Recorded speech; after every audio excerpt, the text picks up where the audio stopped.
যাও, রক্ত চুষে নাও ওর।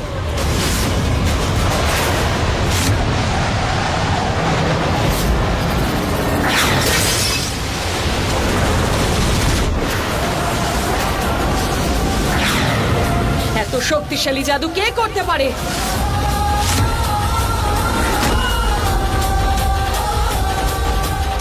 আমার মনে হচ্ছে ওরা ওই দিকে গেছে।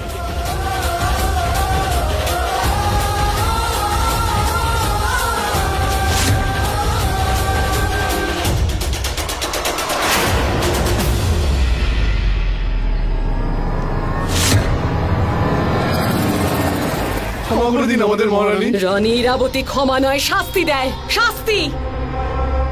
আবার কে আসে?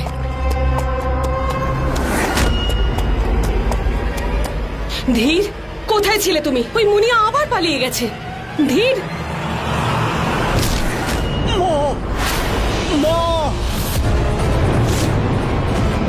ধীর, নিয়ে চলো ওকে।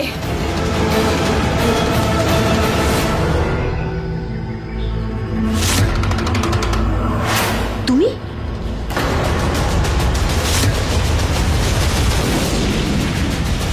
দেখেছো চন্দ্রকান্তা, আমি বলেছিলাম না ও আমাদের আগের ধীর। সেই জন্য ও জেনে বুঝে আমাকে ঘুরিয়ে ফিরিয়ে বলছিল যে ওই ভয়ঙ্কর লাভা থেকে কিভাবে বাঁচা যায়। না, ও শুধুমাত্র চন্দ্রকান্তার অনুভূতিগুলোকে নিয়ে খেলেছে। না ধ্রুব, আমার মন বলছে যে ও সেই ধীর, আমার ধীর। চন্দ্রকান্তা, এর আগেও তুমি একবার ঠকেছো, আর তার মূল্যও তুমি চুকিয়েছো। নিজের প্রাণ দিয়ে ভালো করে নিজের চোখ দুটো খোলো আর দেখো, একটা অন্ধ কূপ ওই ধীর, তোমাকে ধরার একটা জাল। না, ধীর এসব করতে পারে না। ধীর নয়, ইরাবতী করতে পারে, আর ধীর শুধু একটা হাতের পুতুল। ধ্রুব, ব্যাস, আর একটাও কথা নয়। আর যদি ধীর না থাকতো তাহলে আমরা আমাদের লক্ষ্যে পৌঁছে যেতাম, ওই মায়াবী অস্ত্রটা পেয়ে যেতাম। ধ্রুব আজ আমাদের সবাইকে ধীরই বাঁচিয়েছে। ধীর আমাদেরকে বাঁচায়নি, আমাদেরকে বাঁচানোর নাটক করেছে। আমার একটা কথা মন দিয়ে শোনো, অনেক কষ্ট করে ইরাবতী আর প্রহরীদের হাত থেকে আমরা ছাড়া পেয়েছি, আর এই গুহার এত কাছে পৌঁছে গেছি। এখন ওই গুহার ভিতরে ঢুকে ওই মায়াবী অস্ত্রটাকে লাভ করতে হবে আমাদের। আমাদের লক্ষ্যে পৌঁছতে হবে। এবার চলো আমার সাথে। না, দিনের বেলায় গেলে সবাই আমাদের দেখে ফেলবে, চিনে নেবে। আর ধীর আমায় বলেছে রাত অব্দি অপেক্ষা করতে। তাহলে এই চন্দ্রকান্তা ধীরের জন্য নিজের লক্ষ্য ভুলে গেছে। ওই চন্দ্রকান্তা অন্য কেউ ছিল, যে নিজের লক্ষ্যের জন্য সবকিছু ত্যাগ করতে পারত।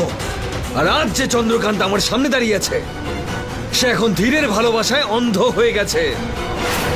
আর এই দুর্বলতার ব্যাপারে ও জানে, আর এই দুর্বলতাকেই ও কাজে লাগিয়েছে। না ধ্রুব, তুমি আমাকে আর ধীরকে ভুল বুঝছো। সত্যি এটাই যে আমাদের লক্ষ্য আমাদের কাছে এনেছে। ধীর ইরাবতীর বিরুদ্ধে, কিন্তু আমার সাথে আছে। আমার চোখের দিকে দেখো, বোঝার চেষ্টা করো তুমি। কাকে দেখবো চন্দ্রকান্তা? ওই রাক্ষস ধীরকে? ব্যাস ধ্রুব, আমি আমার লক্ষ্য পূরণ করব, সেই মায়াবী অস্ত্র নেব, কিন্তু তার জন্য একটু সময় দরকার। ব্যাস। না, যাবে না তুমি। আরে তোমরা এরকম ভাবে ঝগড়া করছো কেন? আমাদের সবার লক্ষ্য একই, ওই মায়াবী অস্ত্র। না, এবার ওই মায়াবী অস্ত্র আমি নিজেই নিতে যাব। আর সেজন্য যদি আমাকে নরকের আগুনে পুড়তে হয় তাহলে আমি পুড়বো, কিন্তু এখন আমি আর অপেক্ষা করতে পারবো না। যাচ্ছি আমি। ধ্রুব! চন্দ্রকান্তা, তোমার বাইরে যাওয়া ঠিক হবে না। মহারানী, ভগবান বিষ্ণুর অসীম কৃপাতে ওনার গলার আঘাতটা তেমন ভাবে হয়নি, তা না হলে মারাও যেতে পারতেন। এখন ওনার গলায় এক বিশেষ প্রকারের ওষুধ লাগিয়ে দিচ্ছি।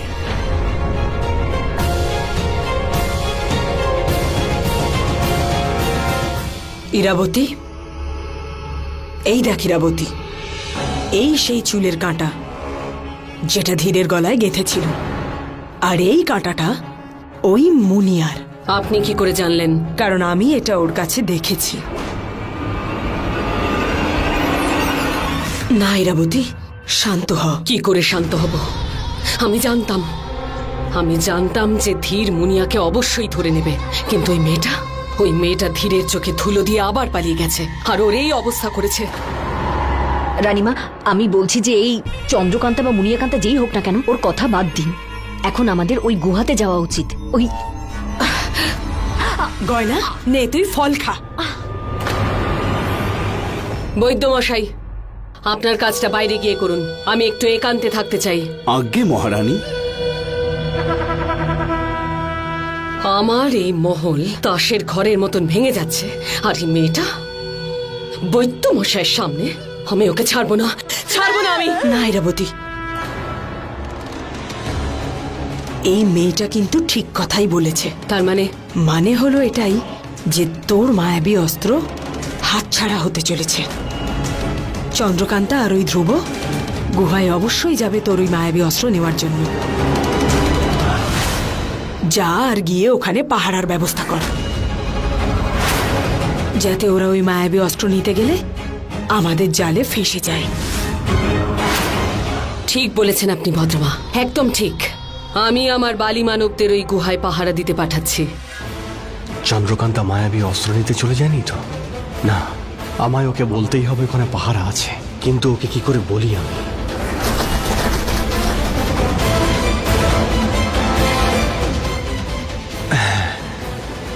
চিঠিটা একে দিয়েই পাঠাতে হবে। এটা করলে কেউ আমাকে সন্দেহ করবে না। ধ্রুবর সাথে আমার যাওয়া উচিত ছিল। ওই মায়াবী অস্ত্র ও নিতে পারবে না। ওর যদি কিছু হয়ে যায় তাহলে? চন্দ্রকান্তা, এটা গায়ে দাও। চন্দ্রকান্তা, তুমি তো ওকে আটকানোর চেষ্টা করেছিলে, কিন্তু ও ভাবছে তুমি তোমার লক্ষ্য থেকে সরে গেছো। ও একেবারে পাগল হয়ে গেছে। যেটা আমি দেখতে পাচ্ছি, তুমি দেখতে পাচ্ছ, সেটা ও কেন দেখতে পাচ্ছে না? যে ধীর আমাদের সাহায্য করছে, আর এমনিতেও ও একা ওই মায়াবী অস্ত্র কিছুতেই পাবে না। কেন নিতে পারবো না? আমি সৎ ইচ্ছা, সৎ ভাবনা নিয়ে যাচ্ছি। এবার স্বয়ং শ্রী বিষ্ণু আমাকে সাহায্য করবেন। এখন আমি আর অপেক্ষা করতে পারবো না, আর অপেক্ষা করতে পারবো না। ও একটু অপেক্ষা করলে কি এমন হতো? উমং, আজ যে আমি বেঁচে আছি তা ওর জন্য। ও সব সময় আমার সাথে ছিল, আর আজ আমি ওকে একা যেতে দিলাম। উমং, যদি আমার জেদের জন্য ওর কিছু হয়ে যায় তাহলে? ও এতটাই জেদি যে শুনতে রাজিই নয়। এই লক্ষ্যটা যতটা ওর ততটা আমারও। আর ওই ছেলেটাকে ঠকাচ্ছে, আর কিচ্ছু নয়। ইরাবতীর হাতের পুতুলও আর কিচ্ছু নয়। না, আজও আমার ধীরই ছিল, কিন্তু ধ্রুব এটা কোনোভাবে মানতেই চাইছে না। ও যদি নিজে বুঝতে না পারে তাহলে অন্তত আমার কথা তো বিশ্বাস করতে পারতো।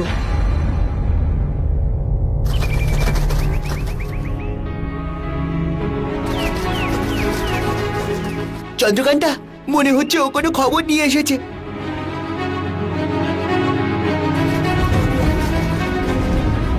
নাও, পড়ো এটা।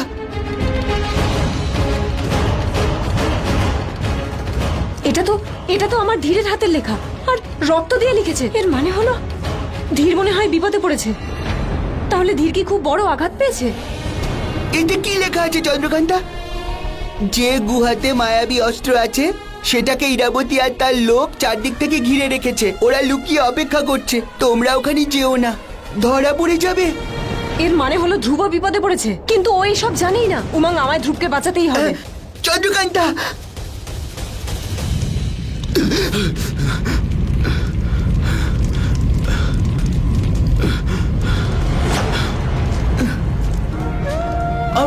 আমি এটা কোথায় চলে এসেছি? না কোনো জঙ্গল, না কোনো গাছপালা, শুধু পুড়িয়ে দেওয়ার মতন হাওয়া। চারিদিকে শুধু আগুন।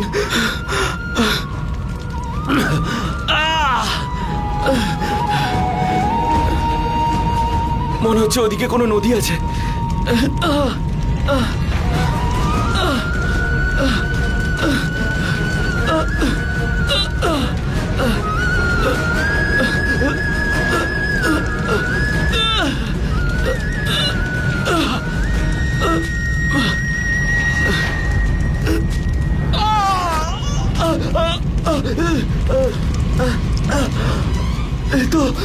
এ তো লাভা। আমি কোথায় এসে পড়েছি? কেউ আছে? কেউ আমাকে সাহায্য করো, কেউ আছে?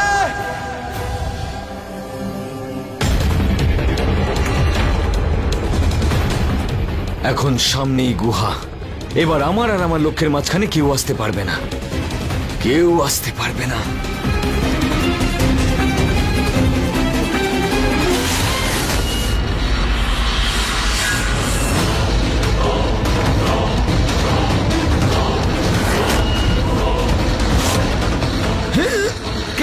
কে এই আওয়াজ কে কিসে? এখানে? ওইদিকে কেউ আছে?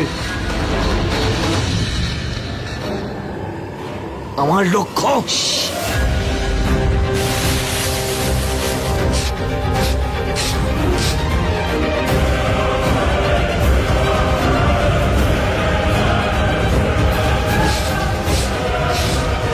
এদিকে তো কেউ নেই।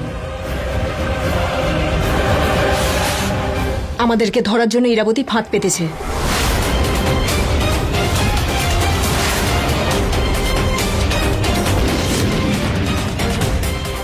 চলো তাড়াতাড়ি চলো চলো।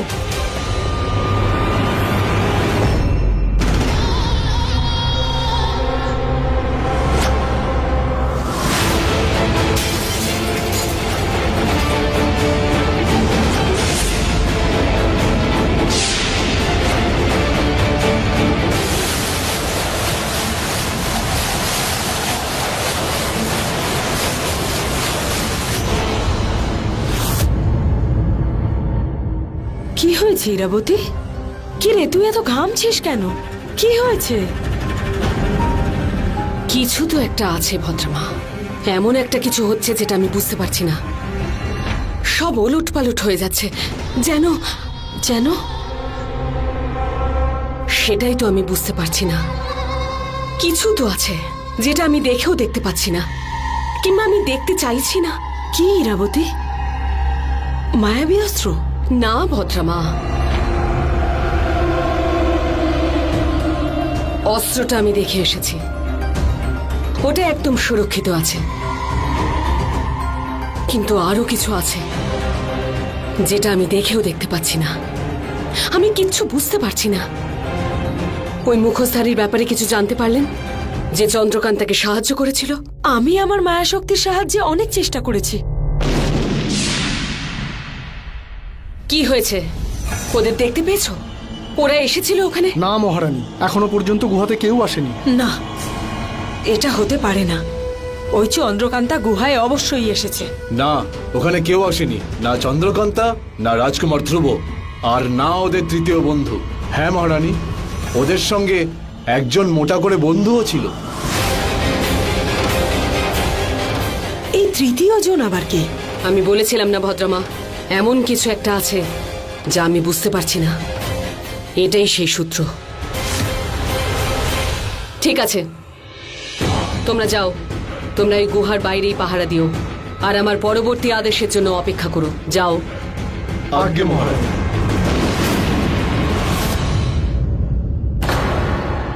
কিছু একটা করুন ভদ্রমা, কিছু তো করুন।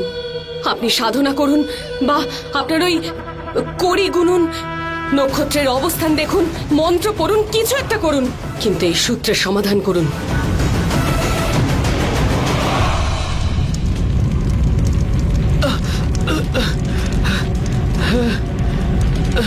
মেঘ মেঘ মেঘ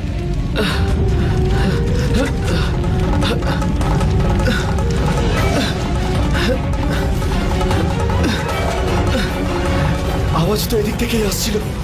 মনে হচ্ছে কেউ আছে এখানে। কেউ আছে? আমার সাহায্যের দরকার। কেউ আছে ওখানে?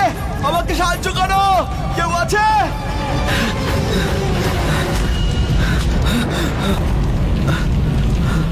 কে? কে ওখানে?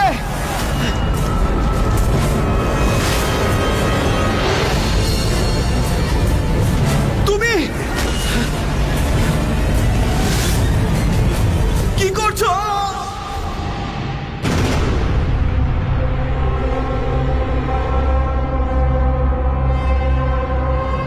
এখন ধীর কেমন আছে? মহারানী, আমি এক বিশেষ প্রকার ওষুধ লাগিয়ে দিয়েছি গলায়। কাল সকালের মধ্যেই ইনি সুস্থ হয়ে উঠবেন।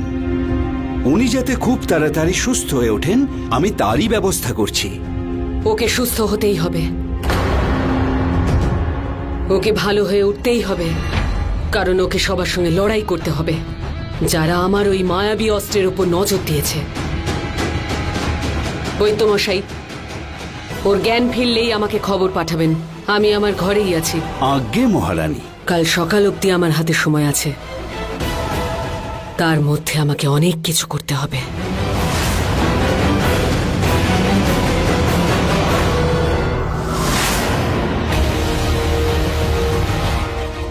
কালকে সকালের মধ্যে অনেক কিছুই তো বদলে যাবে মা। আমি আর চন্দ্রকান্ত ওই মায়াবী অস্ত্র নিয়ে আসবো আর তোমাকে শাস্তি দেব। আর যা হবার আজকে রাতেই হবে মা, আজকে রাতে।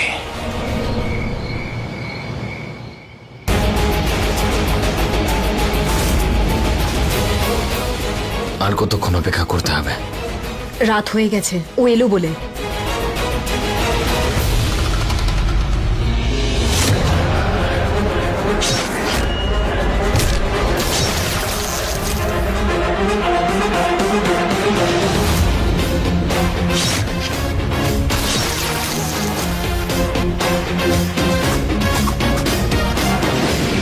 চলো, মা মহলে আছে, আমাদের গিয়ে অস্ত্রটা নিতে হবে। চলো।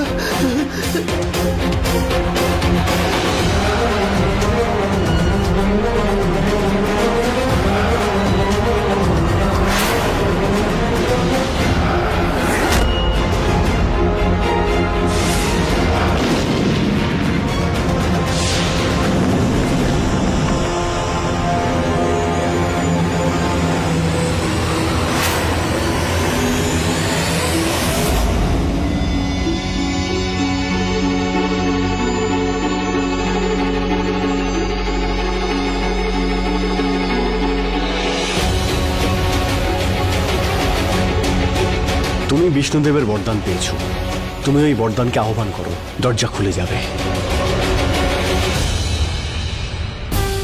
হে বিষ্ণুদেবের বরদান, চন্দ্রকান্তা তোমায় আহ্বান করছে, সামনে এসো। বন্দে বিষ্ণু, বন্দে বিষ্ণু, বন্দে বিষ্ণু, বন্দে বিষ্ণু, বন্দে বিষ্ণু, বন্দে বিষ্ণু।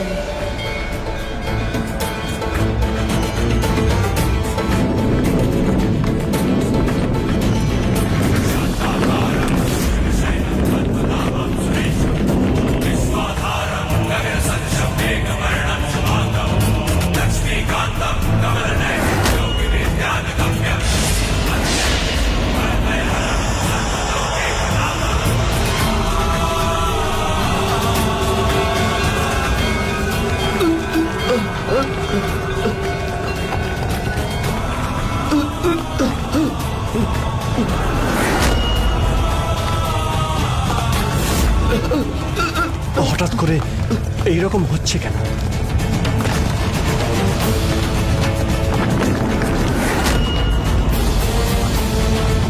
না, এই ধীর, এটা হতে পারে না। মায়াবী অস্ত্র, ধীর। আমি থাকতে তুমি এই মায়াবী অস্ত্র কি করে পাবে মুনিয়া?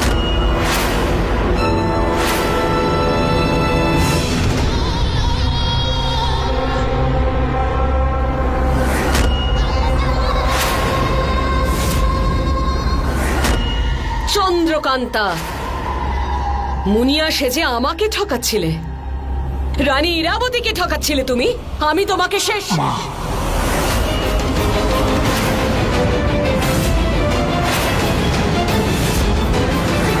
দেখো মা, তোমার আর ওর মাঝখানে ধীর দাঁড়িয়ে আছে, তোমায় আগে আমাকে মেরে ফেলতে হবে। দম আছে তোমার, এখনো দম আছে। আমি বলেছিলাম না ভদ্রমা, কিছু তো গন্ডগোল আছেই। এই ধ্রুবর বিষয় তো আমি আগে থেকেই জানতাম, কিন্তু ধীর, আমার ধীর, ওর ব্যাপারে তো আমি স্বপ্নেও ভাবতে পারিনি যে এই মেয়েটার জন্যে, সামান্য এই মেয়েটার জন্যে নিজের মা, নিজের রাজত্ব আর নিজের প্রজাদের বিরুদ্ধে চলে যাবে, নিজের মায়ের বিরুদ্ধে চলে যাবে, যে একে এত ভালোবাসা দিয়ে বড় করেছে, নিজের প্রাণের চেয়েও বেশি। সেই মায়ের বিরুদ্ধে চলে যাবে, যে মা ওকে এত বড় যোদ্ধা তৈরি করেছে, সেই মায়ের বিরুদ্ধে। মা, মা শব্দের মানে কি তুমি জানো? মা সেই হয় যে নিজের সন্তানের জন্য সে তার জীবনে সবকিছু করতে পারে। মা সে নয় যে নিজের স্বার্থের জন্য তার হৃদয়ের টুকরোকেও বলি দিয়ে দেয়। আর তাও কোন হৃদয়ের টুকরো? সেই হৃদয় যেটা আমি নিজের হাতে করে নিয়ে ঘুরে বেড়াতাম। মা, মা মা মা শুধু করেই যেতাম। আমি তোমাকে ভগবান বলে মানতাম। মা যেখানেই বলতো ধীর সেখানেই দাঁড়িয়ে যেত। তুমি যা বলতে আমি তাই করতাম। আমি তোমায় পুজো করতাম। আর এই পৃথিবীতে আমি তোমাকে সব থেকে বেশি ভালোবাসতাম। তোমাকে বিশ্বাস করেছিলাম আমি। তুমি যা বলেছ আমি তাই করেছি। মা আমি জানতাম, আমি এটা জানতাম যে আমি যেটা করছি সেটা ভুল করছি, কিন্তু তা সত্ত্বেও মা যেহেতু আদেশ করেছে তাই সেটা দিয়ে করবেই। আর সেটা মায়ের একটা কথাতেই সে করবে। যদি কারো গলা কাটতে হয় তাও কাটবে ধীর, কারো পেটে যদি ছুরি ঢোকাতে হয় তাও ঢোকাবে ধীর।